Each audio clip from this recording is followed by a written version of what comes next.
लूट लो। इस बार कपड़ों या बर्तन पर नहीं बल्कि पेट्रोल पर सेल लग गई है। 272 की जगह 225 फी लीटर पेट्रोल डलवाएं और मजे उड़ाएं। लेकिन इसके लिए आपको थोड़ा सफर तय करना होगा। पेट्रोलियम मसनूआत की कीमतों में इजाफे पर मुल्क भर में जहां अवाम हुकूमती इक़दाम से नाला दिखाई देते हैं, अवाम का शिकवा है कि मुतवस्सित तबके का 2 वक्त की रोटी पूरी करना मुमकिन नहीं रहा। वहीं एक दिलचस्प बात यह है कि मुल्क के बाकी हिस्सों के बरक्स बलूचिस्तान में पेट्रोल आज भी 225 फी लीटर में फरोख्त हो रहा है। लेकिन इसका सबब क्या है? सूबे के बेशतर अजला की मार्केटों में ईरान से स्मगल होने वाला पेट्रोल फरोख्त हो रहा है। अगर बलूचिस्तान के सूबाई दारुल हुकूमत कोयटा की बात की जाए तो एक मोहतात अंदाजे के मुताबिक शहर के मुख्तलिफ 300 से ज़ायद मुकामात पर ईरान से स्मगल होने वाला पेट्रोल फरोख्त हो रहा है। बलूचिस्तान से ईरान की 909 किलोमीटर तवील सरहद लगती है। इसी सरहद से तमाम तर ईरानी पेट्रोल जमीनी रास्ते से स्मगल किया जाता है। स्मगल होने वाला ईरानी पेट्रोल और डीजल 20 से 25 लीटर के गैलन में मौजूद होता है। दूसरे मुकाम पर इस स्मगल शुदा पेट्रोल और डीजल को एक डिपो में जमा किया जाता है, जहाँ से बसों, ट्रकों और मुकामी गाड़ियों पर दूसरे शहरों में मुंतकिल किया जाता है।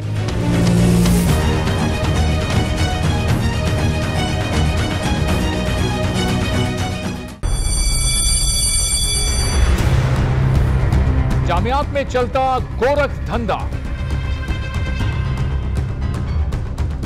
नौजवानों के मुस्तकबिल से खेलने वाली काली भेड़ों के आगे हुकूमत और इंतजामिया मुकम्मल बेबस। मुस्तकबिल के मेहमानों के तहफ्फुज के लिए बोल ने उठाई आवाज, सहाफती फराइज को निभाते हुए पहुंचाई हर खबर अवाम तक। बड़े स्कैंडल से जुड़े तमाम हकाइक रखे अवाम के सामने, क्योंकि बोल है पाकिस्तान का नंबर 1 न्यूज चैनल। सब्सक्राइब करें और बेल दबाएं ताकि कोई खबर रह न जाए।